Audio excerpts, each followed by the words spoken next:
Hi hello friends, ಎಲ್ಲರಿಗೂ ನಮಸ್ಕಾರ. ರೇಖಾ ಅಡುಗೆ ಚಾನಲ್ಗೆ ಸ್ವಾಗತ. ಸೊ ಇವತ್ತು ಬಂದ್ಬಿಟ್ಟು ನಿಮಗೆ ಈಸಿಯಾಗಿ ಎಗ್ ಮಸಾಲ ಬುರ್ಜಿ ಯಾವ ರೀತಿ ಮಾಡೋದನ್ನು ತೋರಿಸ್ಕೊಡ್ತೀನಿ. ನಾರ್ಮಲ್ ಎಗ್ ಬುರ್ಜಿ ಅಂದ್ರೇ ಎಲ್ರಿಗೂ ಇಷ್ಟ.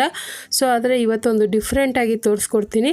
ಬ್ಯಾಚುಲರ್ ಆದರೂ ಈಸಿಯಾಗಿ ಮಾಡ್ಕೊಂಡು ತಿನ್ಬೋದು. ಊಟದ ಜೊತೆ ನೆಂಚ್ಕೊಳಕ್ಕೆ, ಚಪಾತಿಗೆ, ರೊಟ್ಟಿಗೆಲ್ಲ ಸೂಪರಾಗಿರುತ್ತೆ ಕಾಂಬಿನೇಷನು. ಈಗ ಈ ಮಸಾಲೆ ಎಗ್ ಬುರ್ಜಿ ಯಾವ ರೀತಿ ಮಾಡೋದಂತ ನೋಡ್ಕೊಬರೋಣ ಬನ್ನಿ. ಇಲ್ಲಿ ಸ್ಟವ್ ಮೇಲೆ ಒಂದು ಕಡಾಯಿ ಇಟ್ಕೊಂಡು ಅದಕ್ಕೆ ಒಂದು 3 ರಿಂದ 4 ಸ್ಪೂನ್ ಎಣ್ಣೆ ಹಾಕ್ಕೊಂಡಿದ್ದೀನಿ. ಎಣ್ಣೆ ಬಿಸಿ ಆದಮೇಲೆ ಒಂದು 4 ಈರುಳ್ಳಿನ ಸ್ಲೈಸಾಗಿ ಕಟ್ ಮಾಡಿ ಹಾಕಿದ್ದೀನಿ. ಈ ರೆಸಿಪಿಗೆ ಈರುಳ್ಳಿ ಸ್ವಲ್ಪ ಜಾಸ್ತಿ ಬೇಕು. ನಾನು 4 ಹಾಕಿರೋದೇ ನನಗೆ ಸ್ವಲ್ಪ ಕಡಿಮೆ ಅನಿಸುತ್ತೆ. ನೀವು ಬೇಕಂದರೆ ಇನ್ನೂ ಜಾಸ್ತಿ ಹಾಕೋಬೋದು. ಜಾಸ್ತಿ ಹಾಕಿದಷ್ಟು ಟೇಸ್ಟ್ ಚೆನ್ನಾಗಿರುತ್ತೆ. ಈಗ ಜಸ್ಟ್ ಇದನ್ನು ಒಂದೇ 1 ನಿಮಿಷವರೆಗೂ ಫ್ರೈ ಮಾಡಿದೆ. ಆನಂತರ ಇದಕ್ಕೆ 2 ಹಸಿರು ಮೆಣಸಿನ್ಕಾಯಿ ಹಾಕ್ಕೊತಾ ಇದ್ದೀನಿ. ಹಾಗೆ ಇಲ್ಲಿ ಒಂದೇ 1 ಟೇಬಲ್ ಸ್ಪೂನ್ ಆಗೋಷ್ಟು ಪುದೀನ ಕಟ್ ಮಾಡಿ ಹಾಕ್ಕೊತಾ ಇದ್ದೀನಿ. ಇದ್ರೆ ಹಾಕೊಳ್ಳಿ, ಫ್ಲೇವರ್ ಚೆನ್ನಾಗಿರುತ್ತೆ. ಹಾಗೆ ಸ್ವಲ್ಪ ಕರಿಬೇವಿನ ಸೊಪ್ಪು ಇದೆಲ್ಲ ಹಾಕ್ಕೊಂಡು ಮಿಕ್ಸ್ ಮಾಡ್ಕೊಳ್ಳೋಣ. ಸೊ ಪುದೀನ ಫ್ಲೇವರ್ ಹಾಕೋದ್ರಿಂದ ನಿಮಗೆ ಚೆನ್ನಾಗಿರುತ್ತೆ. ನಿಮಗೆ ಇಷ್ಟ ಇಲ್ಲ ಅಂದರೆ ನೀವು ಸ್ಕಿಪ್ ಮಾಡ್ಕೋಬೋದು. ಈ ಥರ ನೀವು ಈರುಳ್ಳಿ ಫ್ರೈ ಮಾಡೋವಾಗಲೇ ಹಾಕ್ಕೊಳ್ಳಿ. ಈಗ ಇದಕ್ಕೆ 1 ಟೀ ಸ್ಪೂನ್ ಆಗೋಷ್ಟು ಶುಂಠಿ ಬೆಳ್ಳುಳ್ಳಿ ಪೇಸ್ಟ್ ಹಾಕ್ಕೊತಾ ಇದ್ದೀನಿ. ಶುಂಠಿ ಬೆಳ್ಳುಳ್ಳಿ ಪೇಸ್ಟ್ ಇಲ್ಲ ಅಂದರೆ ನಾರ್ಮಲ್ ಬೆಳ್ಳುಳ್ಳಿ ಶುಂಠಿ ಮನೇಲಿ ಇರುತ್ತಲ್ವ, ಅದನ್ನೇ ನೀವು ಜಜ್ಜಿಬಿಟ್ಟು ಕೂಡ ಹಾಕ್ಕೊಬೋದು. ಅಥವಾ ನಿಮಗೆ ಚಿಕ್ಕ ಚಿಕ್ಕದಾಗಿ ಕಟ್ ಮಾಡಿ ಬೇಕು ಅಂದ್ರೂ ಚಿಕ್ಕ ಚಿಕ್ಕದಾಗಿ ಕಟ್ ಮಾಡಿ ಹಾಕ್ಕೋಬೋದು. ಬೆಳ್ಳುಳ್ಳಿ ಶುಂಠಿ 2 ಹಾಕ್ಕೋಬೋದು. ಹಾಕಿಲ್ಲ ಅಂದ್ರೂ ನಡೆಯುತ್ತೆ. ನಿಮಗೆ ಟೇಸ್ಟ್ ತಕ್ಕಂತೆ ನೀವು ಮಾಡ್ಕೋಬೋದು. ಈಗ 1/4 ಟೀ ಸ್ಪೂನ್ ಅರಿಶಿನ ಪುಡಿ ಹಾಕ್ಕೊತಾ ಇದ್ದೀನಿ. ಮತ್ತು ಇಲ್ಲಿ 1 ಟೀ ಸ್ಪೂನ್ ಗರಂ ಮಸಾಲ ಹಾಕ್ಕೊತಾ ಇದ್ದೀನಿ. ಸ್ಟವ್ನ ಸಿಮ್ಮಲ್ಲೇ ಇಟ್ಕೊಳ್ಳಿ ಸ್ಪೈಸಸ್ ಹಾಕೋವರೆಗೂ, ಯಾಕಂದರೆ ತಲೆ ಹಿಡಿಯೋ ಚಾನ್ಸಸ್ ಇರುತ್ತೆ, ಅದಕ್ಕೋಸ್ಕರನೇ. ಹಾಗೆ ಇದಕ್ಕೆ 1 ಟೀ ಸ್ಪೂನ್ ಧನಿಯಾ ಪೌಡರ್. ಸೊ ಮನೆಯಲ್ಲಿರುವಂಥ ಎಲ್ಲ ಇಂಗ್ರೀಡಿಯೆಂಟ್ಸ್ನ ಉಪಯೋಗಿಸ್ಕೊಂಡು ಡಿಫ್ರೆಂಟ್ ರೆಸಿಪಿ ಅಂತಲೇ ಹೇಳ್ಬೋದು. 1 ಟೀ ಸ್ಪೂನ್ ಅಚ್ಕಾರದ ಪುಡಿ ಹಾಕ್ಕೊತಾ ಇದ್ದೀನಿ. ಹಾಗೆ ಒಂದು 1/4 ಟೀ ಸ್ಪೂನ್ ಆಗೋಷ್ಟು ಜೀರಿಗೆ ಪುಡಿ. ಈಗ ಇದನ್ನೆಲ್ಲ ಹಾಕ್ಕೊಂಡು ಇದ್ರ ಜೊತೆಗೆ ಒಂದು 1/4 ಟೀ ಸ್ಪೂನ್ ಆಗೋಷ್ಟು ಪೆಪ್ಪರ್ ಪುಡಿ. ಸೊ ಮನೇಲಿ ಪೆಪ್ಪರ್ ಪುಡಿ ಖಾಲಿ ಇತ್ತು, ಸೊ ಆ ಡಬ್ಬಿನಲ್ಲಿ ಒಂದು ಚೂರಿತ್ತು, ಅದನ್ನು ಹಾಕ್ಕೊಂಡ್ಬಿಟ್ಟೆ ನಾನು. ಸ್ವಲ್ಪ ಪೆಪ್ಪರ್ ಪುಡಿ ಮನೇಲಿ ಮಾಡಿರೋದು ಇಟ್ಕೊಂಡಿರ್ತೀನಿ. ರೆಡಿಮೇಡ್ ಡಬ್ಬಿ ಸಿಗುತ್ತಲ್ವ ಅಂಗಡಿಯಲ್ಲಿ, ಅದು ಕೂಡ ಇಟ್ಕೊಂಡಿರ್ತೀನಿ. ಮನೇಲಿ ಮಾಡಿದ ಖಾಲಿಯಾಗಿರೋದ್ರಿಂದ ಅದನ್ನು ಹಾಕ್ಕೊಂಡೆ. ಈಗ ಇದನ್ನೆಲ್ಲ ಹಾಕ್ಕೊಂಡು ಒಂದು 30 ಸೆಕೆಂಡ್ ಫ್ರೈ ಮಾಡ್ಕೊಳ್ಳೋಣ. ಈಗ ಇದಕ್ಕೆ ಒಂದು ದೊಡ್ಡ ಸೈಜ್ ಟೊಮೊಟೊನ ಕಟ್ ಮಾಡಿ ಹಾಕ್ಕೊಂಡಿದ್ದೀನಿ. ದೊಡ್ಡ ಸೈಜ್ ಟೊಮೊಟೊ, ಚಿಕ್ಕ ಚಿಕ್ಕದಾದರೆ 2 ಹಾಕ್ಕೊಳ್ಳಿ.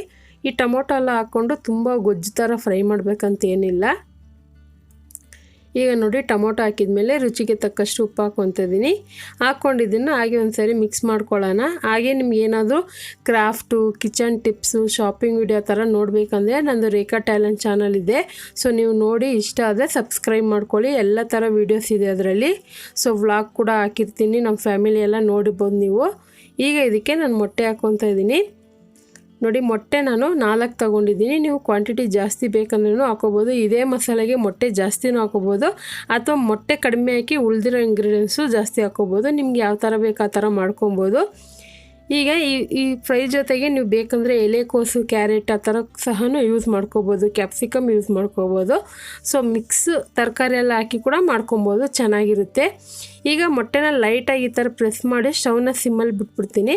ಒಂದೇ 1-2 ನಿಮಿಷ ಹಾಗೆ ಬಿಟ್ಬಿಡೋಣ. ಯಾಕಂದರೆ ಮೊಟ್ಟೆ ಹಾಕಿದ ತಕ್ಷಣ ತಿರುಗ್ಸೋಕ್ಕೂ ಹೋಗಬಾರ್ದು, ಯಾಕಂದರೆ ಅವಾಗ ಅದ್ರದ್ದು ಹಸಿ ಸ್ಮೆಲ್ ಹಾಗೆ ಉಳ್ಕೊಂಬಿಡುತ್ತೆ. ಇಲ್ಲಾಂದರೆ ನಿಮಗೆ ಟೈಮ್ ಇಲ್ಲ ಅಂದರೆ ಐ ಫ್ಲೇಮಲ್ಲಿ ಇಟ್ಕೊಳ್ಳಿ. ಐ ಫ್ಲೇಮಲ್ಲಿ ಇಟ್ಕೊಂಡು 1 ನಿಮಿಷ ಬಿಟ್ಟಿದ ತಕ್ಷಣ ಆನಂತರ ನೀವು ಚೆನ್ನಾಗಿ ಫ್ರೈ ಮಾಡ್ಕೋಬೇಕಾಗುತ್ತೆ. ನಾನಿಲ್ಲಿ 1-2 ನಿಮಿಷ ಬಿಟ್ಟಿದ್ದೆ. ಇವಾಗ ನೋಡ್ತಾ ಇರ್ಬೋದು, ಕೆಳಗಡೆ ಇರೋವಂಥ ಮೊಟ್ಟೆ ಎಲ್ಲ ಸ್ವಲ್ಪ ಆಮ್ಲೆಟ್ ರೀತಿ ಆಗಿದೆ ಅಲ್ವಾ. ಈ ಥರ ಯಾಕೆ ಮಾಡ್ತಾಯಿದ್ದೀನಿ ಅಂದರೆ ನಿಮಗೆ ತಿನ್ನೋವಾಗ ಮೊಟ್ಟೆ ಸಿಗಲಿ ಅಂತ. ಸೊ ಅದಕ್ಕೋಸ್ಕರ ಈ ಥರ ಮಾಡ್ತಾಯಿದ್ದೀನಿ. ಒಂದೇ ಸರಿ ನೀವು ಸೌಟಿಂದ ಮಿಕ್ಸ್ ಮಾಡ್ತಾನೆ ಇದ್ದರೆ ಮೊಟ್ಟೆ ಇರೋದು ಗೊತ್ತೇ ಆಗೋದಿಲ್ಲ, ಮತ್ತು ಚೆನ್ನಾಗಿರೋದಿಲ್ಲ ಟೇಸ್ಟು. ಅದಕ್ಕೋಸ್ಕರ ನಾನು ಸ್ವಲ್ಪ ನಿಧಾನಕ್ಕೆ ಇದನ್ನು ಈ ಥರ ಮಿಕ್ಸ್ ಮಾಡ್ಕೊತಾ ಇದ್ದೀನಿ. ಯಾಕಂದರೆ ಹಾಕಿರೋಂಥ ಈರುಳ್ಳಿ ಮಸಾಲೆಯಲ್ಲಿ ಮೊಟ್ಟೆನೇ ಇಲ್ದಿರ ಆದರೆ ರುಚಿ ಚೆನ್ನಾಗಿರೋದಿಲ್ಲ. ಸ್ವಲ್ಪ ಮೊಟ್ಟೆ ದಪ್ಪ ದಪ್ಪ ಇದ್ದರೆ ಚೆನ್ನಾಗಿರುತ್ತೆ. ಈಗ ಇದೊಂದು ಅರ್ಧ ಭಾಗ ಚೆನ್ನಾಗಿ ಫ್ರೈ ಆದಮೇಲೆ ಇದಕ್ಕೆ 1 ಟೇಬಲ್ ಸ್ಪೂನ್ ಆಗೋಷ್ಟು ಕಸೂರಿ ಮೇಥಿ ಹಾಕೋದ್ರಿಂದ ಇದೊಂದು ಒಳ್ಳೆ ಫ್ಲೇವರ್ ಸಿಗುತ್ತೆ. ನಿಮ್ಮ ಹತ್ರ ಇದ್ದರೆ ಹಾಕ್ಕೊಳ್ಳಿ, ಇಲ್ಲಾಂದ್ರೂ ನಡೆಯುತ್ತೆ. ಯಾಕಂದರೆ ಆಲ್ರೆಡಿ ನಾವು ಕೊತ್ತಂಬರಿ, ಪುದೀನ ಎಲ್ಲ ಹಾಕ್ಕೊತೀರಲ್ವ, ಅದಕ್ಕೋಸ್ಕರನೇ. ಈಗ ಆಲ್ಮೋಸ್ಟ್ ಚೆನ್ನಾಗಿ ಫ್ರೈ ಮಾಡಿದ್ಮೇಲೆ ಒಂದು 3 ರಿಂದ 4 ನಿಮಿಷ ಚೆನ್ನಾಗಿ ಫ್ರೈ ಮಾಡ್ಕೊಳ್ಳಿ. ಸೊ ಇವಾಗ ನೋಡಿ, ಈ ಥರ ಉದುರುದ್ರಾಗಿ ಫ್ರೈ ಆದಮೇಲೆ ಕೊನೆಯಲ್ಲಿ ಕೊತ್ತಂಬರಿ ಹಾಕ್ಕೊಂಡು ಇದನ್ನು ಮಿಕ್ಸ್ ಮಾಡ್ಕೊಳ್ಳೋಣ. ಈ ಥರ ನೋಡಿ ತಲೆ ಹಿಡಿಯೋ ಥರ ಬರಬೇಕು. ಆವಾಗ ಚೆನ್ನಾಗಿ ಮೊಟ್ಟೆನಲ್ಲಿ ಹಸಿ ಸ್ಮೆಲ್ ಹೋಗಿ ಚೆನ್ನಾಗಿ ಮೊಟ್ಟೆ ಬೆಂದಿದೆ ಅಂತ ಅರ್ಥ. ಈಗ ನಿಮ್ಗೆ ಇಷ್ಟವಾದಂಥ ಬೆಳಗ್ಗೆ ಚಪಾತಿ ಮಾಡಿರ್ತೀರ ಅಂದ್ಕೊಳ್ಳಿ, ಅಥವಾ ರೊಟ್ಟಿ ಮಾಡಿರ್ತೀರ ಅಂದ್ಕೊಳ್ಳಿ, ಅಥವಾ ನೀವು ಬೇರೆ ಅನ್ನ ಸಾಂಬಾರು ಮಜ್ಜಿಗೆ ಅನ್ನ ರಸ ಅನ್ನೋ ಜೊತೆ ನೆಂಚ್ಕೊಂಡು ತಿನ್ನಬೇಕಂದ್ರೆ ಖಂಡಿತ ಈ ರೆಸಿಪಿನ ಒಂದ್ಸರಿ ಟ್ರೈ ಮಾಡಿ ನೋಡಿ.